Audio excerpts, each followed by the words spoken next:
नमस्कार सर, मेरा नाम ऋषि सिंह है और हमारे ग्रुप इंदुमा रियलटेक इंडिया की तरफ से आपका बहुत बहुत स्वागत है। आप हमारे चैनल पे आए। आप से इस हिंदुस्तान के सबसे बड़े स्तंभ, न्यायपालिका के सबसे बड़े कोर्ट, सुप्रीम कोर्ट के वरीय अधिवक्ता अजय कुमार जी सिंह जी का हम अपने प्लेटफॉर्म पे स्वागत करते हैं, जिन्होंने बहुत महत्वपूर्ण लड़ाई में हमारे साथ कदम से कदम मिलाकर चले और हमारे ग्रुप को ही नहीं, हमको और हमारे परिवार को व्यक्तिगत रूप से कानूनी सलाह में भी वो रूबरू करते हुए आ रहे हैं।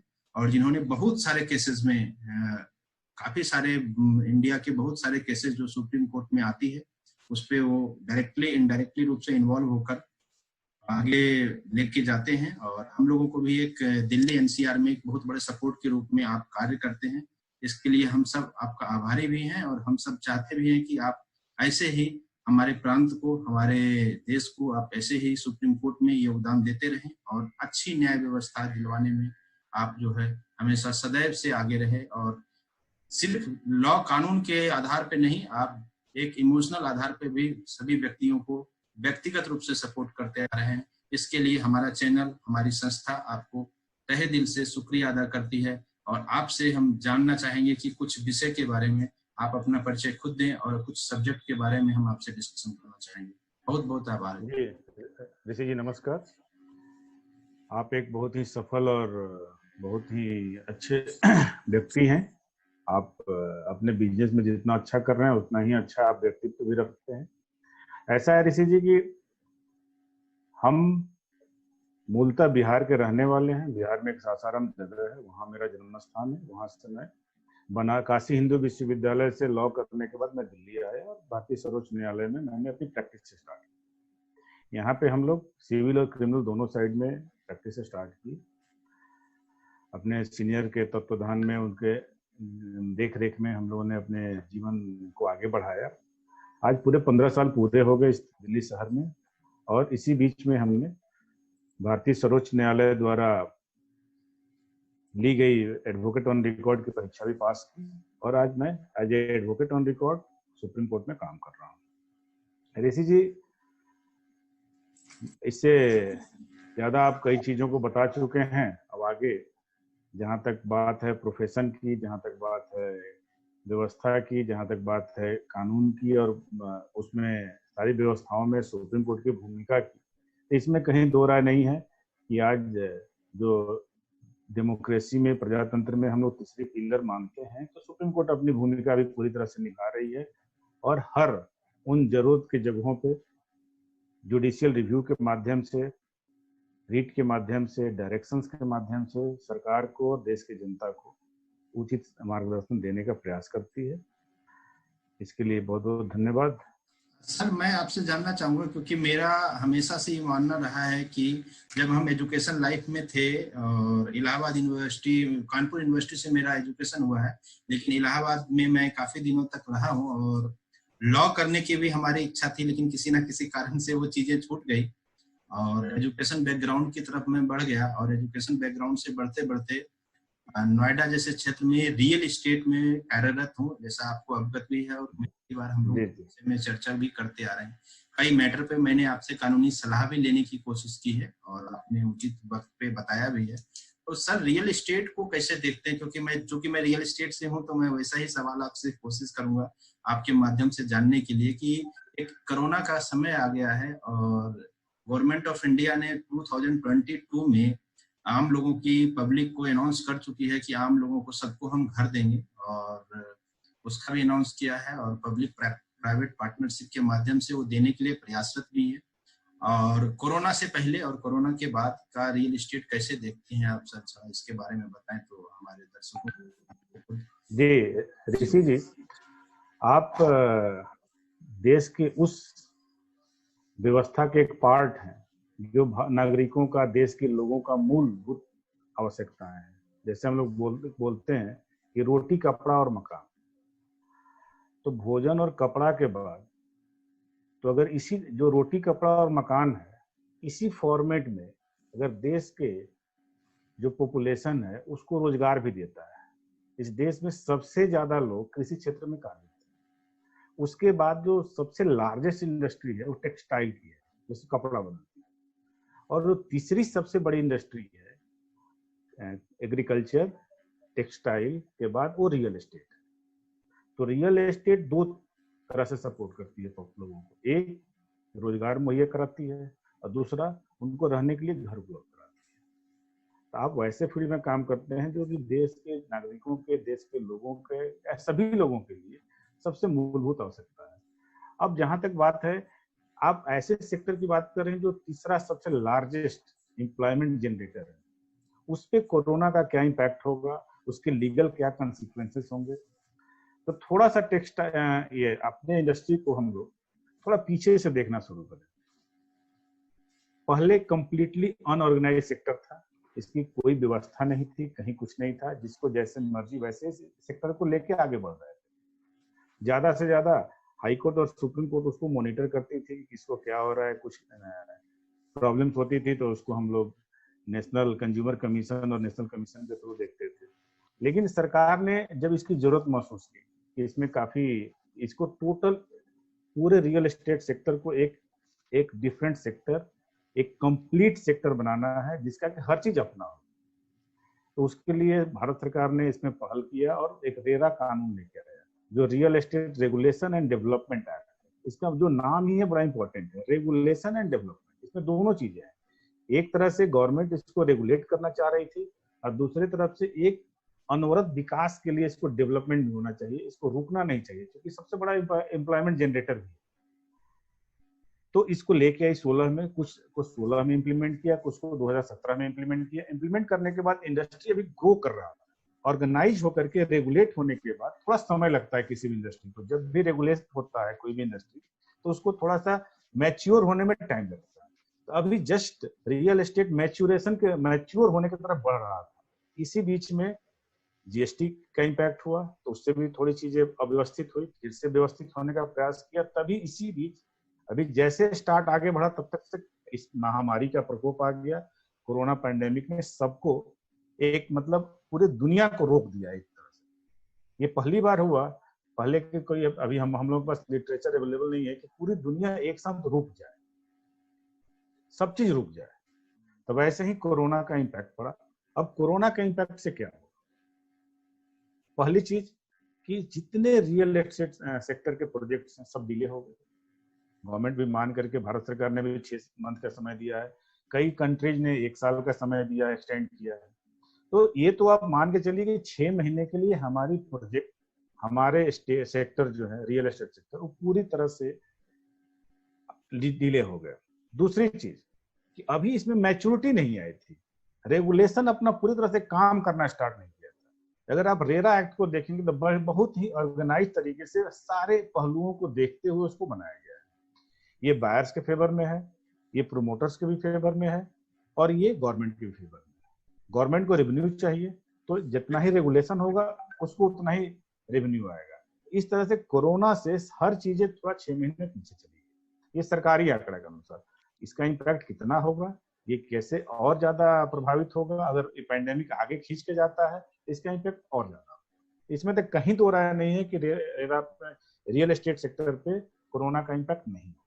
अपने सेक्टर को रिप्रेजेंट करते हुए मैं तो देख रहा हूं कि आप तो एक तटस्थ भूमिका में है, क्योंकि न्यायपालिका हमेशा पब्लिक का भी फेवर करती है और पब्लिक का ही करती है और सरकार का फेवर ना के बराबर करती है। लेकिन फिर भी 2016 में सरकार ने रेरा जैसे कानून को लाया, जिसके लिए हम भी लगातार आवाज उठाते रहे हैं देश के विभिन्न चैनल पे, और आपसे भी कई बार हमने सलाह लेते रहा। इन्वेस्टमेंट जो होती है, जो रेरा कानून आया है, जैसे IRDA कानून है आपका, है आपके शेयर ट्रेडिंग के लिए, RBI कानून है आपका फाइनेंशियली इंस्टीट्यूशन को सपोर्ट करने के लिए, जिसके माध्यम से हम लोग फिक्स डिपॉजिट, डेब्ट फंड, बाकी सारी चीजों में इन्वेस्टमेंट करते हैं। कॉमर्शियल मार्केट और अपकमिंग एरिया, जैसे कि मैं आपको बताऊं कि अब 10 सालों में तकरीबन 2000 से लेके 2010 में गुड़गांव और नोएडा जैसे शहर का निर्माण हुआ, और 2010 से 2020 में आते आते ग्रेटर नोएडा, फरीदाबाद और गुड़गांव के एक्सटर्नल एरिया का डेवलपमेंट हुआ।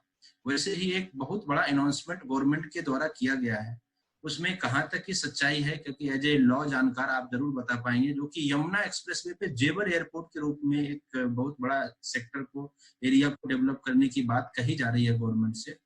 तो क्या ये सच है कि इसमें हमारे गवर्नमेंट की तरफ से इसको बनाने में और इसमें गवर्नमेंट की जो प्लानिंग है उसके इम्प्लीमेंट करने में कानूनी अड़चन बाधा नहीं बनेगी, और आने वाले समय में ये सुचारू रूप से एज ए गवर्नमेंट प्लानिंग के रूप में चल पाएगी, और भविष्य में ये रियल एस्टेट के रूप में जो हमारा सेक्टर है, ये आम ग्राहक को, आम लोगों को जितना रिटर्न ग्रेटर नोएडा और गुड़गांव जैसे क्षेत्र ने दिया है, क्या आने वाले टाइम में यमुना एक्सप्रेस वे भी देने की संभावना रखती है? देखिए, जहां तक जेवर की बात है तो दिल्ली, आपने इस चीज को महसूस किया होगा ऋषि जी कि जैसे ही यमुना एक्सप्रेसवे बना तो दिल्ली और आगरा के बीच के टोटल मूवमेंट को चेंज कर दिया। पहले किसी को भी अगर दिल्ली से, नोएडा से, गाजियाबाद से, फरीदाबाद से अगर आगरा जाना होता था तो फरीदाबाद होकर के और मथुरा होकर जाता।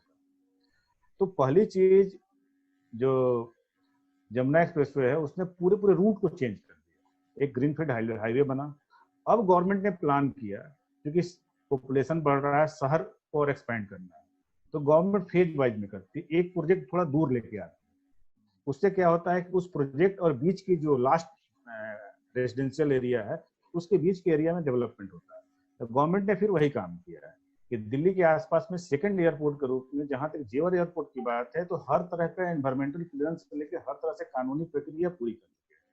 अब वहां फिजिकल काम करना है, तो इसमें कहीं दो राय नहीं है कि जेवर एयरपोर्ट 2022 या 2023 में कंप्लीट नहीं होगा, थोड़ा सा डिले हो सकता है पैंडेमिक के कारण, लेकिन उसका जो सबसे फायदा होगा तो जेवर से 50 किलोमीटर आगे और जेवर से 50 किलोमीटर पहले ग्रेटर नोएडा के आसपास का जो क्षेत्र है, ये पूरी तरह से आज से 10 से 15 साल के अंदर complete residential and industrial hub के रूप में डेवलप होंगे। इसमें कहीं दो राय नहीं।